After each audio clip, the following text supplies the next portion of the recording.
Welcome to GardenDC, the podcast about everything gardening in the Washington, D.C. and Mid-Atlantic region. I'm your host, Kathy Jentz.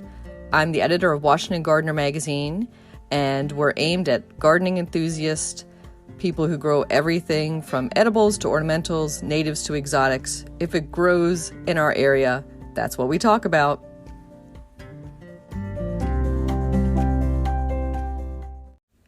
Welcome to episode 140 of the GardenDC podcast, the podcast about Mid-Atlantic gardening. We talk with Mark Wethington, director of the J.C. Ralston Arboretum, all about Daphne shrubs and their relatives. The plant profile is on Sarcococa, and we share what's going on in the garden, as well as some upcoming local gardening events in the What's New segment. We close out with Steve Ellington, host of the Rootbound podcast, who shares the last word on Jerusalem artichokes. This episode, we're joined by Mark Wethington, and he's going to talk about Daphne, Edgeworthia, and relatives with us. He is the director of the J.C. Ralston Arboretum based in Raleigh, North Carolina. Welcome, Mark. Thanks for having me. Great to have you here. So I have been salivating, I guess you could say the term is, over beautiful Daphnes and gardens all over our area, and I can't wait to pick your brains about growing them and having the best possible plants in our gardens. But before we dive into that, we like to ask on our podcast, Mark, were you born with chlorophyll in your veins and a green thumb? Actually, I was not. I had never thought much about plants at all. I'd been a Boy Scout, so I guess there was maybe some identifying trees, that kind of thing. But I probably could have told you an oak from a maple, and that was about it. And I went to college to be an architect. I was in the architecture program and discovered pretty early on that it was not for me. So I bounced around a bit, was a business student for 20 minutes. That's pretty much literal 20 minutes, and discovered that wasn't for me. And took classes all around and tried to figure out what I wanted to do. And just as on a whim, I took a plant propagation class, and by maybe the second or third class, I knew that it was what I wanted to do for the rest of my life. So I got really lucky, and I could be doing something that makes me miserable, but I figured it out by about my sophomore year, by about my junior year of college. So I did the 5-year plan. And was that at J.C. Ralston, or was that elsewhere?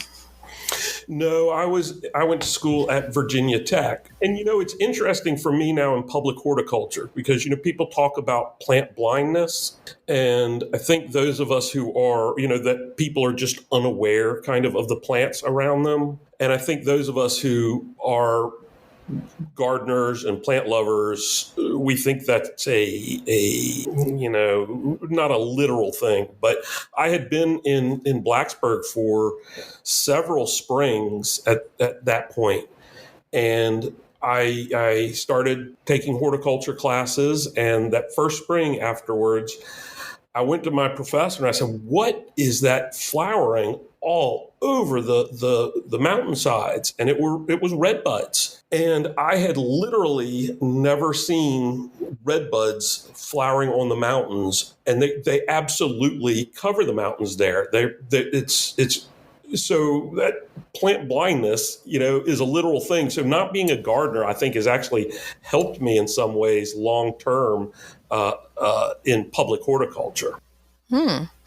Yeah, I've done a lot of reading up on plant blindness. It's a topic that fascinates me, Mark, just because I think it's genetic and kind of baked into human beings, that plants are the background. And if they're not something that's leaping out at us with fangs, or eyeballs staring back at us, we're, conditioned by centuries, of back in the millennia by not seeing all that green background. But then as you say, you get those beautiful red buds popping the second that switch turns on in your brain. Mm-hmm. Yeah. It's you can't shut it back off once it's flipped. And so now I go through life thinking, what else am I blind to? What else is there that's out there that other people see that I just do not see? And I'm always fascinated when I talk to somebody who's a enthusiast about something that really I don't know anything about. I always want to pick their brains about it. Yeah, it's a fascinating question. It's kind of like that color blindness question as well. Like, if you don't see the color the same way as me, what are you seeing? Yeah. So after your degree, did you go into public horticulture or did you work for a landscape company? What was your career trajectory that brought you to J.C. Ralston? So after I finished up my master's, I went to the Atlanta Botanic Garden and worked there for several years. I had kind of, in my mind, I'd always thought I was going to go to a wholesale nursery and grow plants. That was really where I had always thought I would be. And I kind of on a whim applied to the Atlanta Botanic Garden. That was back in the time when, there weren't job postings online and things like that. So it was, a letter with a resume sent, not knowing if there was a job at all, and wound up getting that job. And kind of like when I fell into horticulture in college, I realized that public horticulture was really what I loved. I also have a sociology degree. The plants, I'm a plant guy. I love the plants. I'm a terrible designer, but man, I love the plants.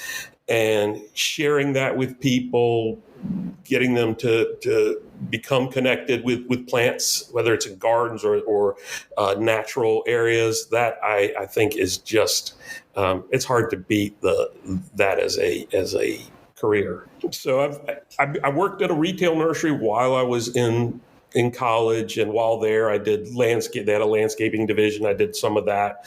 I did interior scaping for them for a while. But I tell people, if you want to learn plants, go work in a retail garden center, because people will pick your brains, and you have to get them good information. And then what brought you to J.C. Ralston? Well, from that time, when I was in Atlanta, that was J.C. Ralston Arboretum was always, one of those places people talked about, we knew about. We were getting plants from the J.C. Ralston Arboretum there, and finally got a chance to visit it and was just blown away by the plant material. But I went from Atlanta to Norfolk Botanic Garden to be their director of horticulture. Norfolk Botanic Gardens in southeast Virginia, coastal Virginia. And it's a big garden, 155 acres. I was there for about a decade and really loved it, but always knew that wasn't my final destination. And I started interviewing around, and every interview, I wound up withdrawing my name from consideration. Nothing was really right for me. And I had always told my wife that J.C. Ralston was my dream job. And eventually, the assistant director position opened up here, and I got it. And, it's still my dream job. I moved into the director position about 7 years ago. And, I'm surrounded by great plants. I'm surrounded by great people.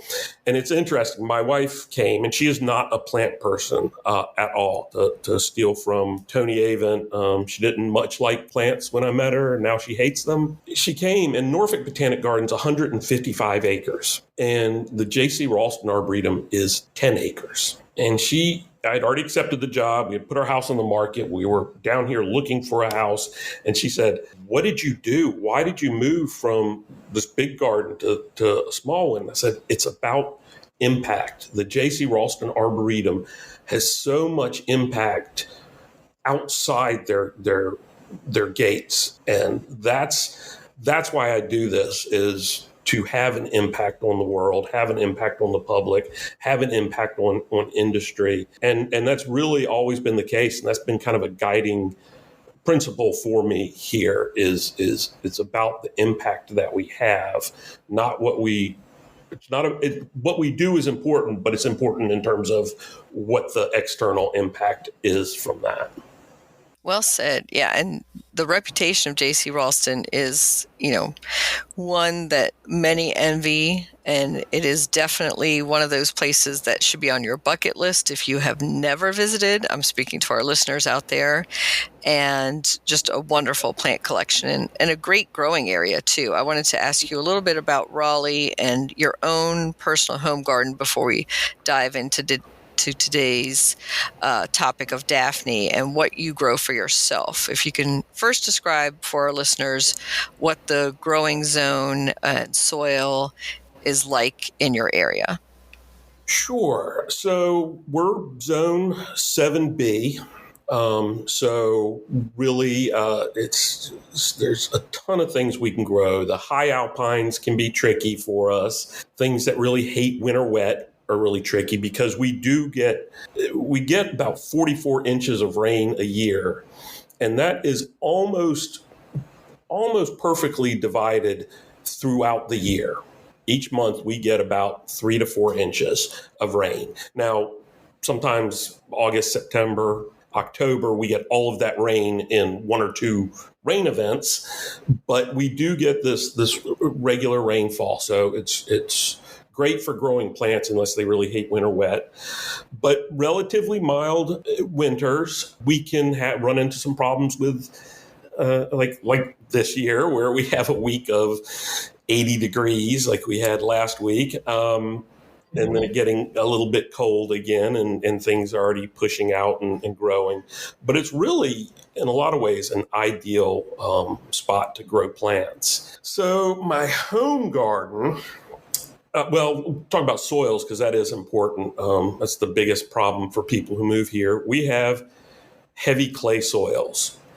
And really what we have is heavy clay subsoils because there is no soil on most any property here. It has all been scraped off and we're down to subsoil, which is a heavy red clay. And people complain about that, but that red clay is amazing. It is so full of minerals for it holds phosphorus well. It's full of iron. It's great stuff, but it holds a lot of moisture when it's wet and then becomes concrete when it's dry.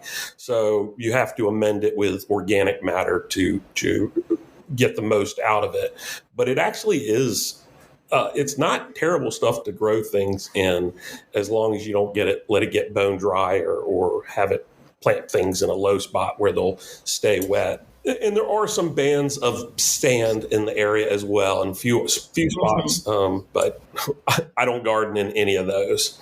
So, like I said, I'm a plant guy. I love plants, and I moved into a new house about 5 years ago. And for the first time ever, I did what I always tell people to do, which is, well, first I ripped out everything that was existing in the landscape, and then I amended everything deeply. And by I amended everything deeply, I brought in a landscape company. I laid out the beds and said, I want to amend this. I gave them the mix I wanted, how much organic matter. And they said, and so how deep do you want this? I said, I want to be able to plant a 3-gallon plant anywhere in at least the sunny part of my garden with my bare hands. And let me tell you, it's a joy to garden in soil like that. Can't always do that, but boy, it sure was nice. So this is the first place I've ever had sun. I've always been a shade gardener, and I still have a lot of shade in my woodland garden. But it's been a fun experience for me at home being able to garden with sun. So I love to push the limits. So I'm growing a lot of cycads and palms and things that I'm always told are not hardy here. I like to kill them and see if they're hardy, because a lot of things will surprise us if we get them in the right right spot. But a little of anything that catches my eye, I like to plant. Now, in the shade, that's, really, I do a lot of aspidistras, the cast iron plants, and a lot of hardy begonias. We're finding there's so many hardy begonias there. I love both in the shade and sun. I love species lilies, the small flowered clematis I really like. I love vines. If I have a shrub, or once it gets big enough for me to put a small vine on, I put a small vine growing through it. Once it gets big enough to have a more substantial vine, I've got it growing on that. I love being able to both either make the flowering season of the flowering shrub more intense by echoing it with, or contrasting it with a vine growing through it, or extending the season by, having something summer flowering with a spring flowering shrub, that kind of thing. So a lot of layering of plants. The ones that I'm really, really into right now, I'm getting excited about, are all these hardy gesneriads that we're discovering. So African violet relatives, think Syningias and Gloxinias. But there are so many of these in Asia, especially, that we are finding are perfectly adaptable if you get them in the right spot for us. They often grow on basically rock faces where there's some water dripping down. So you got to get them on a slope and just the right spot. But if you do, boy, they're amazing. Well, that sounds like a wonderful garden to visit, and I might have to finagle an invitation out of you sometime, Mark. Oh, I love sharing my garden with people. So, on to our topic of interest for this episode, which are the Daphne and their relatives. So let's first talk for our listeners about how large that family is and what it encompasses. Sure. So the Daphne family is it's called the Timaliaceae family, which really comes from the appearance of some of the European Daphne to olives. Excuse me, I'm sorry. I'm got that going in the wrong direction with a plant in the Timaliaceae family. But in that family, the big ones in Timaliaceae are Daphne, of course. There are quite a few different varieties from different areas that can be difficult to easy to grow. About maybe just under 100 that have been named so far. Of course, we grow mostly Daphne odora, the evergreen winter flowering one. In the UK, they grow Daphne bula mostly, but we're finding success with quite a few of the species ones, which are just kind of coming into cultivation now. Then of course there's Edgeworthia, and I always say that Edgeworthia is a plant that when I started gardening, if you saw a garden that had an Edgeworthia in it, you knew that was somebody who knew their plants. That was kind of the key. If they had that, they knew what they were doing. And then there's a plant called Wickstreamia, which is what we call a bios plant. It's botanical interest only. They're neat because they're different and most people don't know about them, but they are not necessarily terribly showy in flower for the most part. There are a few that are. So Daphne can be evergreen or deciduous. We tend to grow more of the evergreen ones than deciduous, but right now in full flower is Daphne ginkwa, which has these incredible lavender flowers on bare stems. One of the easier ones for us to grow. And like I said, Daphne odora, which makes just the perfect evergreen mound, usually 3 to 4 feet by 3 to 4 feet. And it's just finishing flowering for us now. And it has the most intense fragrance of almost any plant in the winter garden. It is just amazing. There's some alpine ones that we're having some luck with, and some of the species I mentioned, like Daphne cutiloba and Daphne pontica and tangutica, that we're really loving. So let's turn to some Daphne tips and care. And that heartbreaking story I hear from so many local gardeners in the Mid-Atlantic about growing Daphne, loving it, having it go gangbusters for a couple years, and then one day they walk out and it's dead. And it's just like a mystery of how that happens. So, Mark, can you talk to us a little bit about ideal growing conditions for Daphne? Sure. I start though with Daphne do die. They're very nice about it in that they turn their toes up and die and don't languish very long where we're trying to save them. Once they start going, they're gone. There's no saving them. So I always appreciate that. But if they last for 5 years, 4 or 5 years, they're well worth the price because winter Daphne, beautiful evergreen, incredible winter fragrant flowers.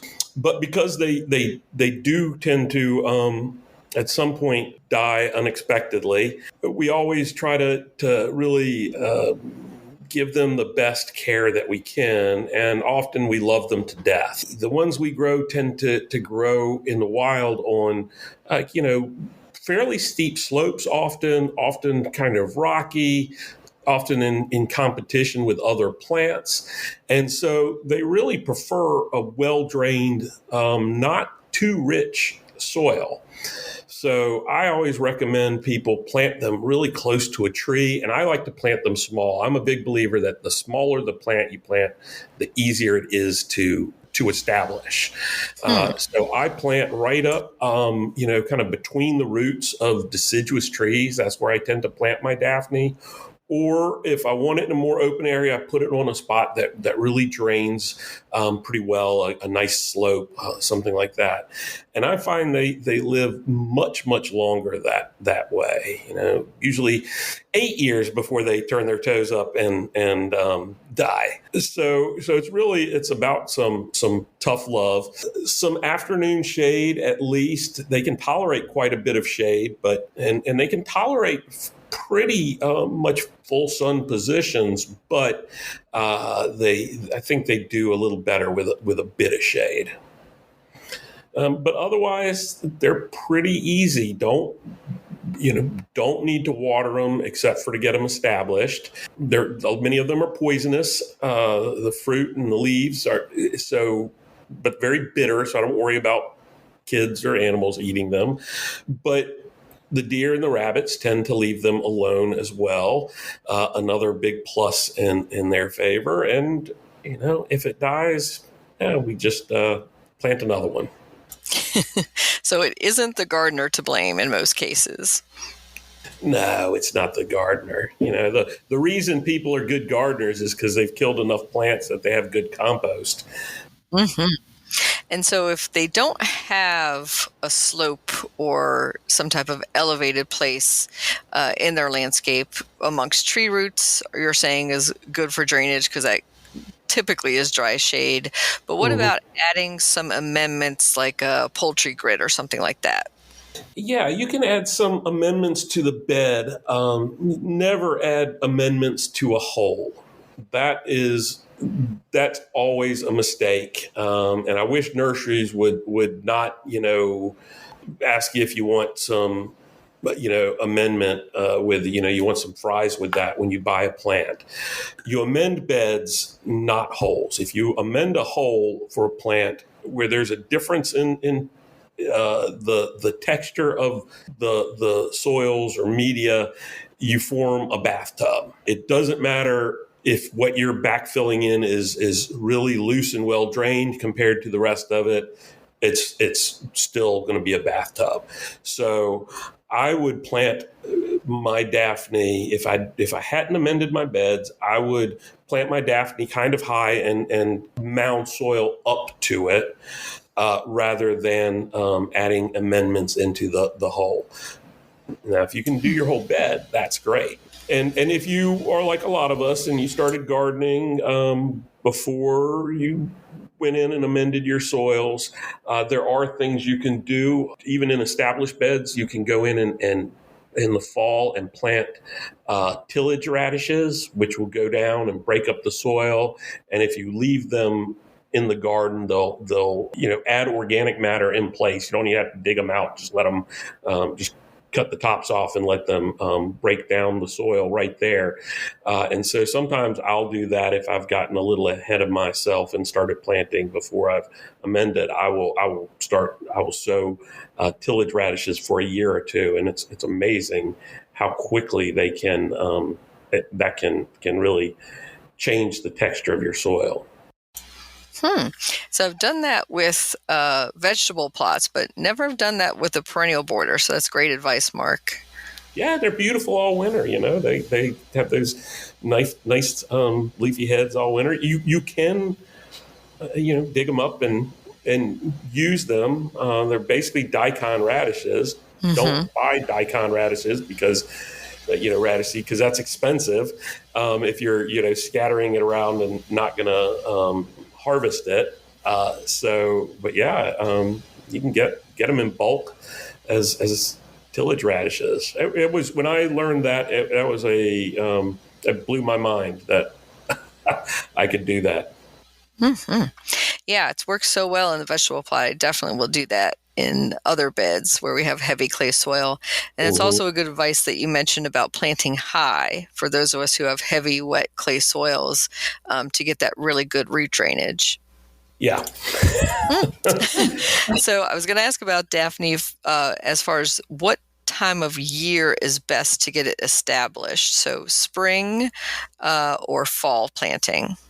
I go with either. I'm a big believer in if you can water, then spring is a good time. Soil's warmer. You can get the plants to root out a little bit quicker. But for us here in Zone 7B, planting something like Daphne in the winter, in the fall, while the soil's still warm. It's easier because you don't have to get in there and follow up and water it. But if I'm being honest, personally, I don't have time in spring or fall. As somebody who works in a public garden, so much happens in spring and fall. It's so busy that I plant in the middle of summer and the middle of winter, and I'll plant just about anything during those times if they're cold hardy. And they do pretty well.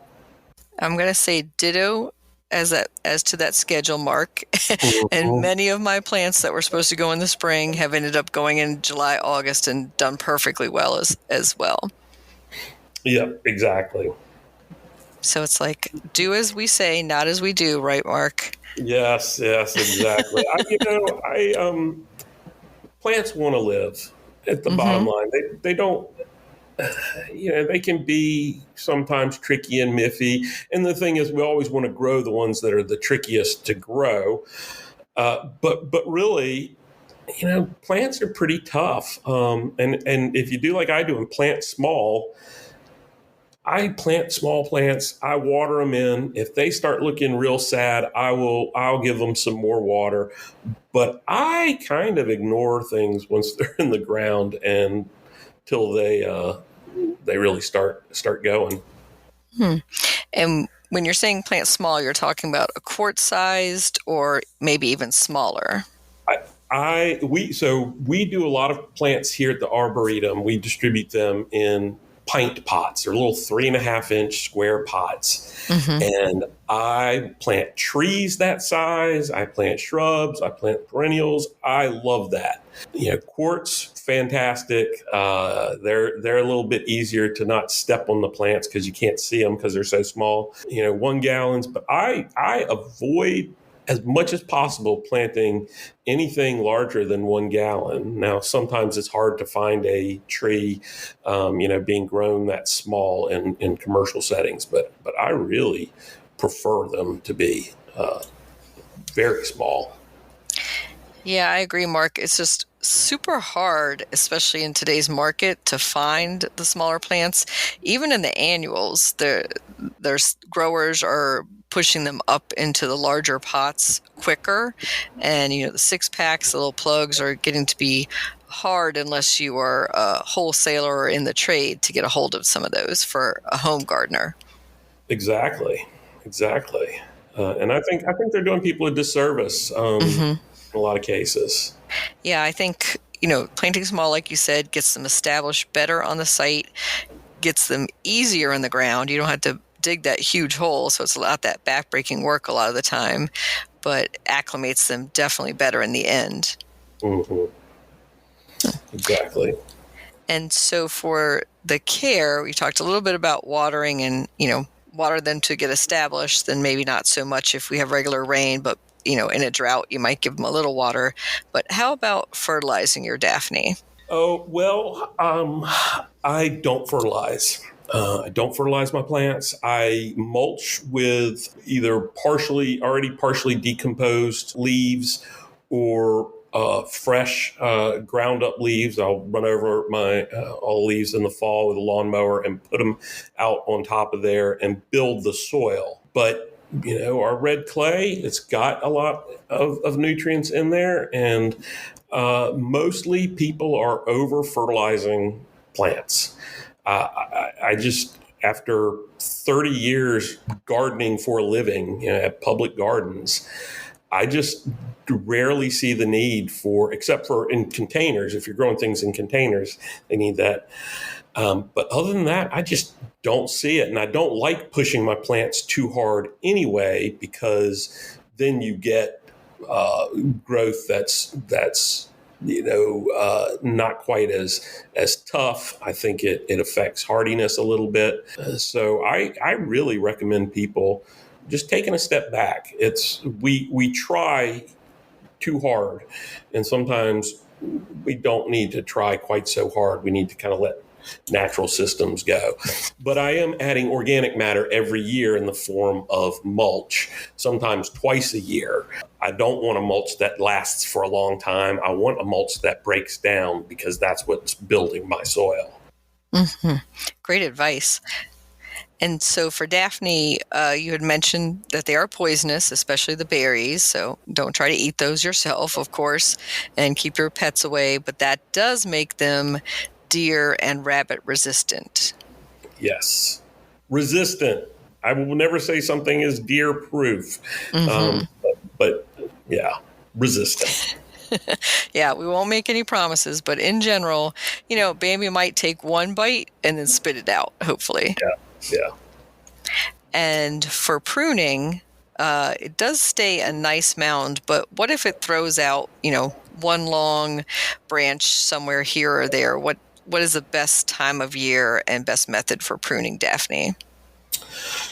You're pretty safe pruning them, something like that, anytime from after they finish flowering through really the first half of the summer. You don't want to really prune them in the fall as they're getting ready to set buds to open in the winter, because you will lose those flower buds. You're not going to hurt the plant, but the flowers are so amazing, you don't want to miss out on those. If you get something like that, call me and send me the part you cut off, because maybe it'll be a larger, faster growing Daphne odora, which now that after I said take your time with it, now I'm saying send me the fast growing one.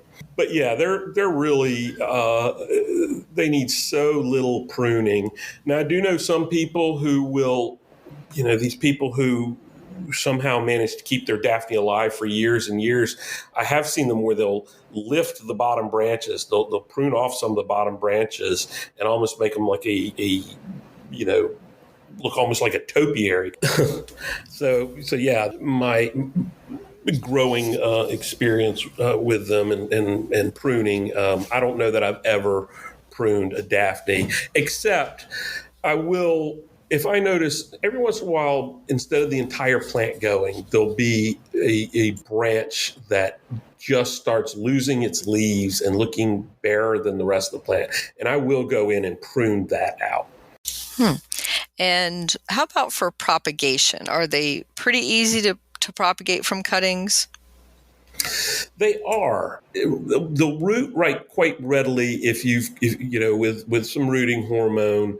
We'll do them. We do them here in late May, early June, which probably for you you'd be looking at more early June. But they are difficult to get beyond that only because they are very susceptible to overwatering at that point. And what I find is most people overwater. So once you get it rooted, you want to put it in a really well-draining, loose pine bark mix or something like that, not in a bag potting soil that's really heavy. You want it something very light so that you stand less chance of overwatering it. You're better off underwatering than overwatering for sure. And how about your favorite varieties of Daphne? Oh, my favorite varieties. It's like talking about my favorite children. So the typical Daphne odora, winter Daphne, has pink buds that open to pale pink or white flowers, which are really pretty. And there's some great white-edged forms. But my absolute favorite winter Daphne is one that's sold as Alba or Variety Alba or whatever, and it's the solid green leaf one with white flowers. There's no pink at all in the buds and those flowers. And it's funny because I am a gaudy person. I like the most over the top. I love variegated plants. Really, I do. And there's some great variegated ones like Maijima and Nakafu. But that plain green leaf with the white flowers in the middle of winter, it's just such an elegant plant. There's another species that's this weird thing called Daphne pseudomesarium. And I'm sorry, everybody, you're going to have a difficult time trying to find that plant. It is not widely grown at all. And so sorry to bring it up and tell you about it, and then you're not going to be able to get it.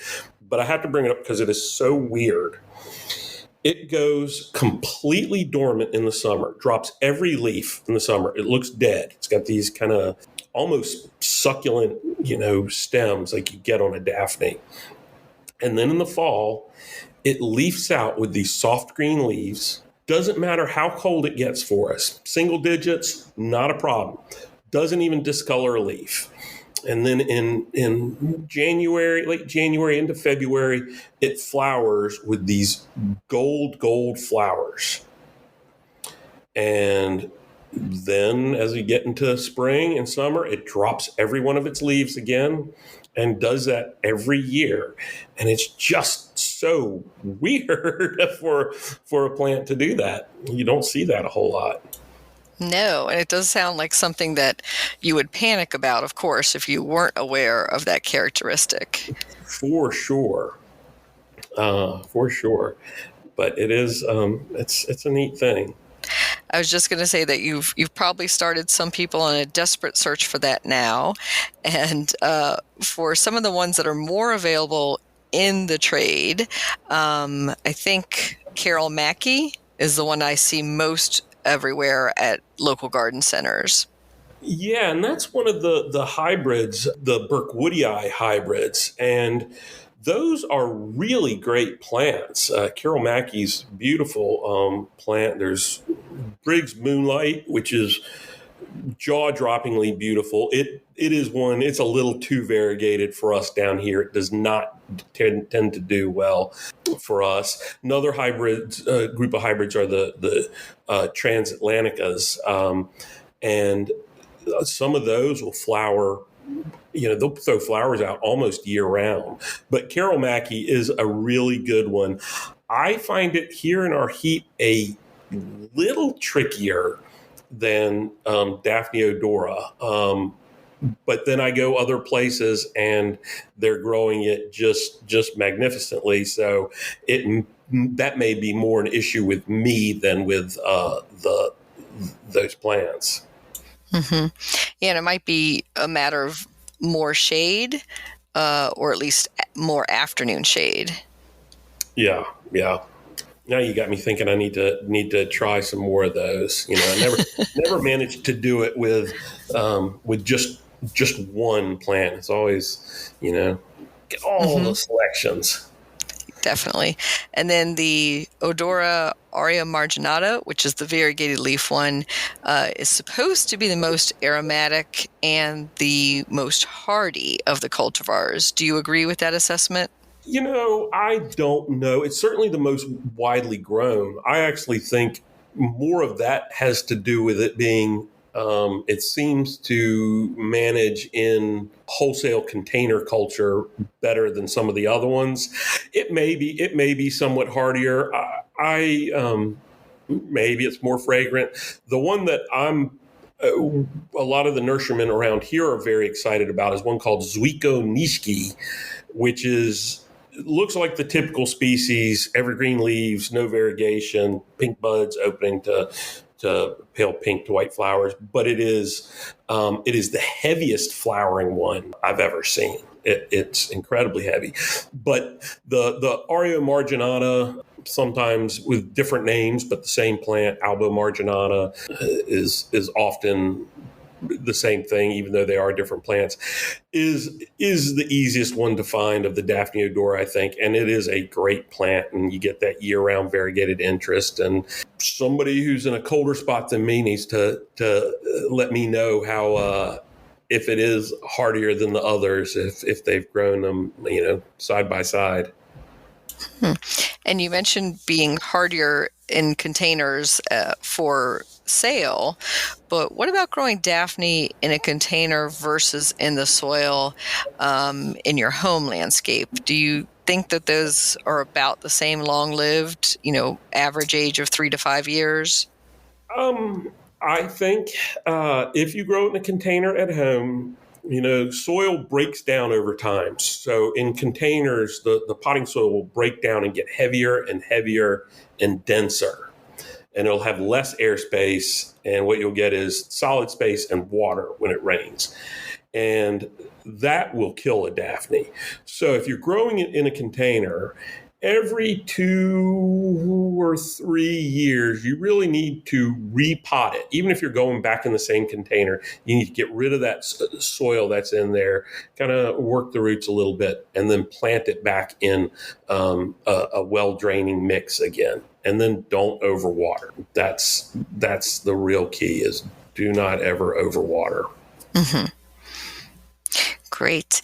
And then let's talk a little bit about Edgeworthia as we wrap up and some of that care and tricks. And most people know that by the common name paper bush. They might recognize the little umbels, like upside down umbrella or parasols hanging off it at this time of year. It is hardy to zones 7 to 10, kind of marginal in zone 6. Yeah, it is perfectly hardy in zone 6 until zone 6 has a zone 6 winter. And then it's no longer hardy. Because I keep seeing people say, oh, yeah, we can grow this one in zone 6, 6B maybe. And I've never found that in the long run to be true. Great plant. It again, like Daphne odora, has that almost perfect shape, and that's because every time it branches in threes, and it always keeps it kind of this perfect dome. It'll grow larger than winter Daphne, and it's deciduous, so it's bare during the winter, but it has such beautiful form and texture during the winter. I think it's spectacular. And then, like you said, those little umbels, those kind of silvery buttons that hang on the tips of all the branches, they look almost like little closed honeycombs. And then they open to reveal gold flowers, which I'm told are fragrant. I don't have a great sense of smell. I can smell Daphne odora. I never get a lot of fragrance from Edgeworthia, but other people tell me that they're amazing. It's like color blindness, some sense I just can't get. Yeah, I get a pretty strong scent from them. I would say sweeter than Daphne, sweeter towards the more jasmine honey end of things, Okay. but a lighter scent, definitely not as strong as Daphne. Yeah, and those are they tend to be much longer lived than Daphne, although I have had them fail on me all of a sudden. Although Daphne will often sucker at the base, so even when an older plant dies, it often doesn't kill the whole plant, and it'll shoot back up. I tend to grow Daphne, Edgeworthia, in a little more sun. I'm less concerned about the garden soil that it's in, as long as it isn't a wet soil, as long as it drains. And there are the taxonomists and botanists will tell you that of the ones we grow, there are a few different species, but the what is in cultivation is all one species. The botanists will tell you it's all Edgeworthia chrysantha. The gardeners who have gardened for a while will tell you that is just not the case. There are two different ones, and they grow very differently. One is Edgeworthia papyrifera. And Edgeworthia papyrifera has a smaller leaf, finer textured stems. The flower clusters are smaller and tend, even when they open, to face down more and have less gold in them. And then the Edgeworthia chrysantha types, garden types, have longer foliage, more like 5 to 8 inches long, stouter stems, bigger flower clusters, showier and more. They're a little. They face outwards quite a bit more than the papyrifera types. The Edgeworthia papyrifera types hate the southeast. They do not like our heat and humidity. And you can keep them alive sometimes, but not like the chrysantha types. So one of the ones that everybody wants to grow is there's a form called either Akabono or Red Dragon, or sometimes has some other names, but it's a orangey red flowering form. And it is the papyrifera type, the small leaf type. And I have never seen somebody have any kind of long-term, medium-term success with that in the Southeast. See it in nurseries because it's shipped here from the Pacific Northwest, where they can grow either type just fine.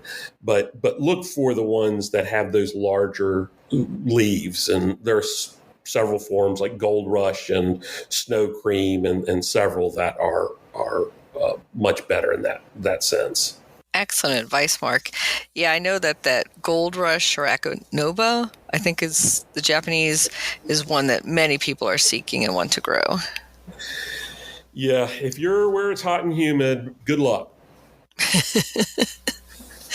Yeah, you might have to bring that in the summertime here in the Mid-Atlantic then. Yeah, get some air conditioning. It's tough. That one's good. All right. So any final thoughts on the Daphne family, Mark? Well, all I'd say is every one I've grown, even the ones that aren't quite as showy, I think have kind of a charm to them. I wouldn't garden without winter Daphne. I generally have 5 or 8 in my home garden at any time. And when one dies, I go get another one, or I propagate it before it dies and keep replacing different ones. And I think whether you live in a cold area, there are forms, a very cold area, there are forms that will grow there. There are species and hybrids that'll grow in zone 3, zone 4. If you live in a dry area, there are Mediterranean ones, Middle Eastern ones that will grow there. If you live in the deep south, if you live in the UK, anywhere you are, there are forms of Daphne and relatives that'll grow for you. Excellent. Thank you so much, Mark, for sharing that information. And how can our listeners get in contact with you?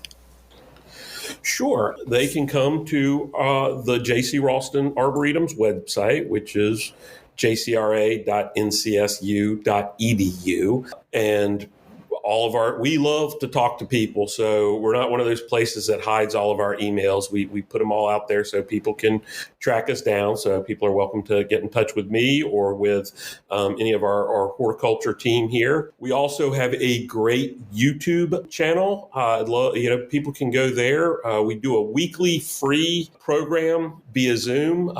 So at 3:00 every Wednesday, and then we load those on the website, on YouTube. So there's a lot of free information that we have out there, because that's kind of our mission and our love and our passion is to share plants, to share information, to kind of connect people. So I hope people will take advantage of some of those.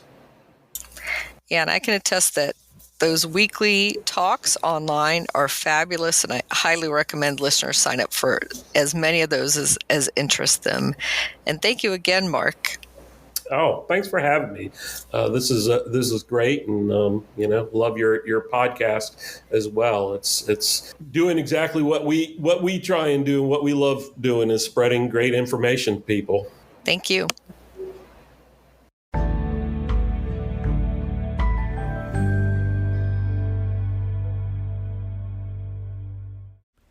Sarcococa plant profile.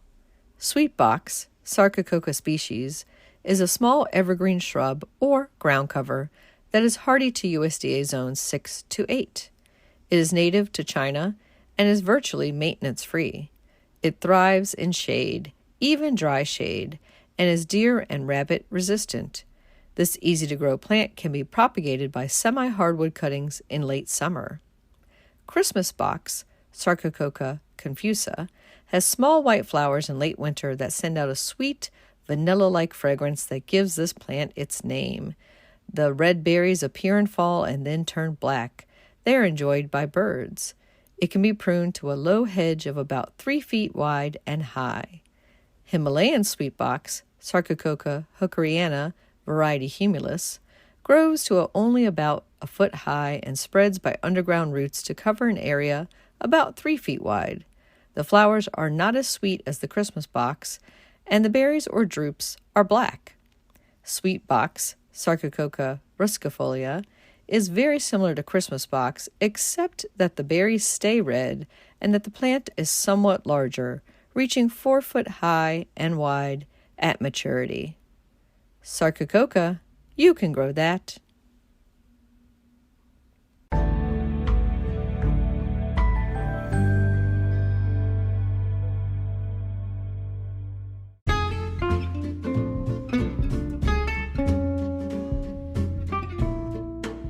What's new in the garden this week? Well, my mid-season daffodils are now blooming, and my Dutch hyacinths are up and showing color. Over at the community garden plot, we planted arugula, peas, and carrots. Next week, I think we'll add some lettuces and radish. In the local gardening world, some upcoming events you might want to attend include Rooting DC, and this is an in-person free urban gardening forum Saturday, March 11th, 9 a.m. to 4 p.m. at the Anacostia High School in Southeast Washington, D.C. You can register for that through Eventbrite. I will be tabling there and giving a presentation. That presentation is on the first session of the day, and that's all about building great soils and fertilizing tips. Also free and open to anybody to attend is the Tacoma Hort Club's February meeting, and that talk is on perennial herbs beyond parsley, sage, rosemary, and thyme with guest presenter Heather Worley. That takes place at the Tacoma Park Fire Station Community Room at 7:30 p.m.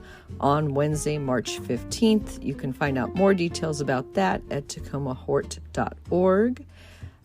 We have set our spring Garden Book Club selection, and you can join us to discuss this book on Thursday, April 27th at 6:30 p.m. Eastern Time via Zoom.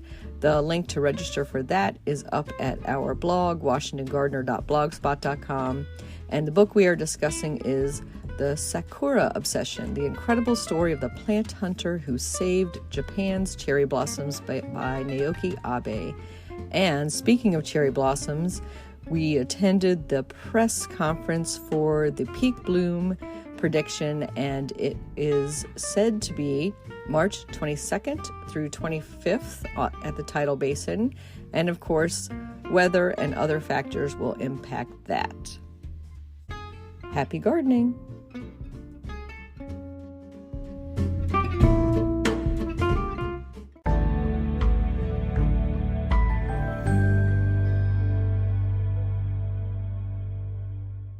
In the new book, The Urban Garden by Kathy Jentz and Terry Spate, you'll find dozens of inspiring and creative ways to grow flowers, shrubs, vegetables, herbs, and other plants in small spaces and with a limited budget. Whether you want to grow on a balcony, rooftop, front stoop, or a tiny urban patio, turn your growing dreams into reality and build a gorgeous and unique garden that showcases your personal style while still being functional and productive.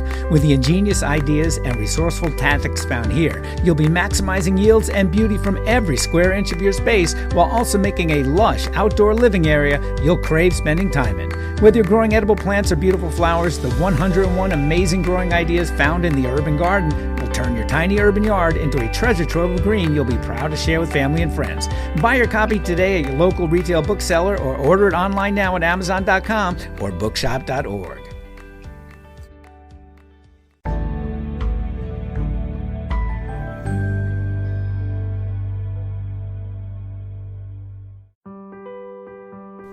Get low-maintenance alternatives to lawns with the new book Ground Cover Revolution by Kathy Jentz.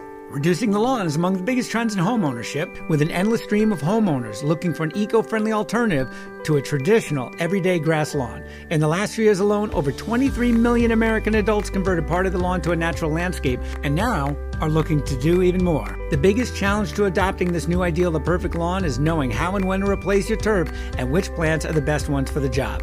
Ground Cover Revolution is here with all the answers you need. Included are 40 in-depth profiles of plants that are perfect choices for replacing a grass lawn. There are options for sun, for shade, for dry and wet sites, and for various climates around the globe. There are choices that bloom, options that are evergreen, and selections that are deer-resistant. Author Kathy Jentz has also included an incredibly useful chart that gives you all the details on each of the 40 choices for quick reference and to make your ground cover selection process even easier. Whether you want to replace the entire lawn or just reduce the amount of land dedicated to turf, Ground Cover Revolution will help you usher in a new and improved idea of what a beautiful lawn should be. Available at bookstores now and also at Quarto.com, where you can get 30% off using discount code GARDENING30.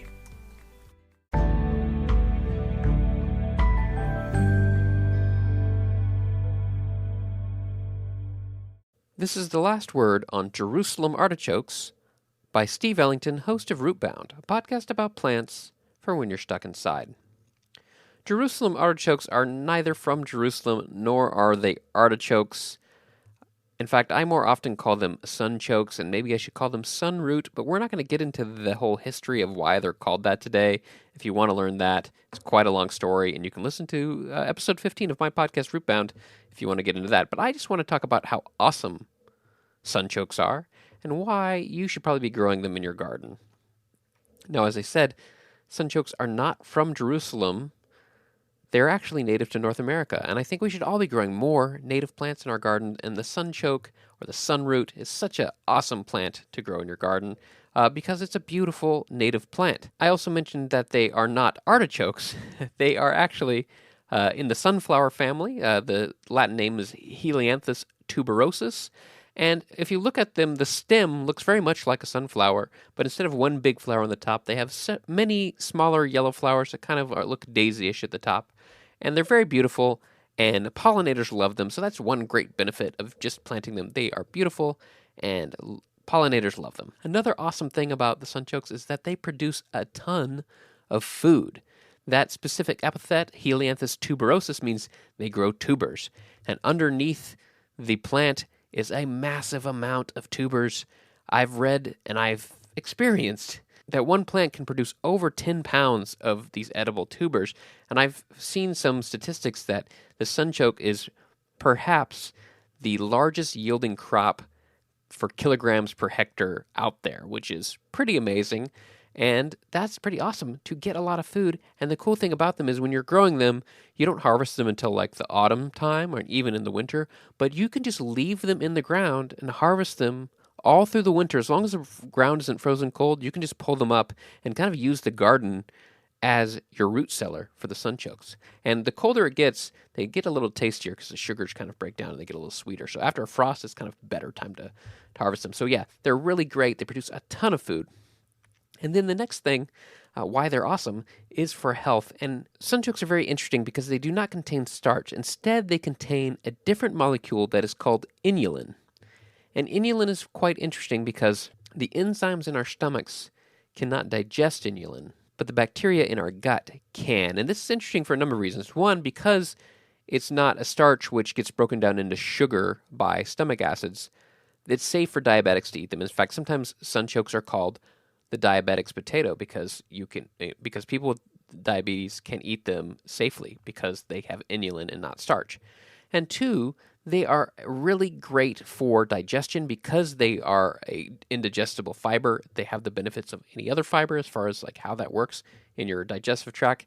And I think most interestingly is that because the bacteria in your gut can digest the inulin, it's really good for that gut flora health. It's something that those little microbes down there can really like eat their fill on and get really happy. And it's really good for that gut health. And I think people sometimes call it prebiotic. It's not probiotic because it's not like living, but it can help those bacteria in your gut. Now, a word of warning, because of that, some people experience a little bit more gas, especially if you're not used to eating them. So be warned that can happen. I would, if you haven't had sunchokes before, go slow, cook them extra well. The more you cook them, the more the sugars break down to fructose.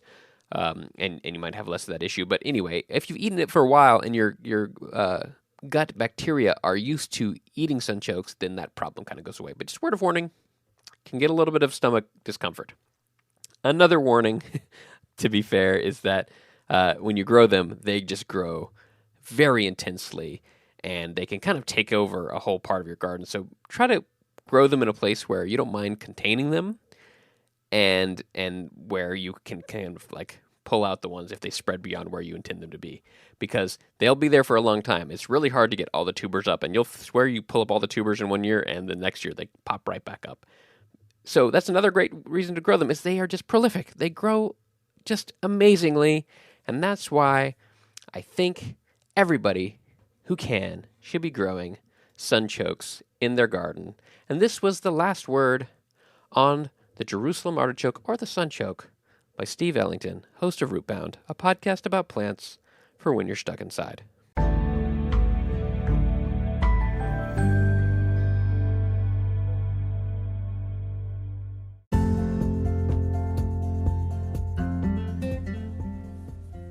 Thank you for listening to GardenDC.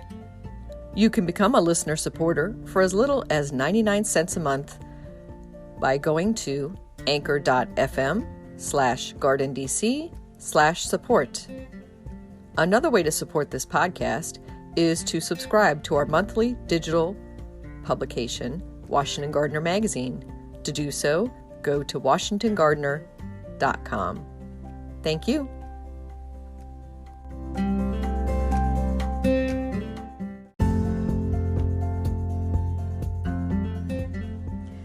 You can find Washington Gardener online at WashingtonGardener.com, on Twitter at WDC Gardener, on Instagram at WDC Gardener, and on Facebook.com at Washington Gardener Magazine.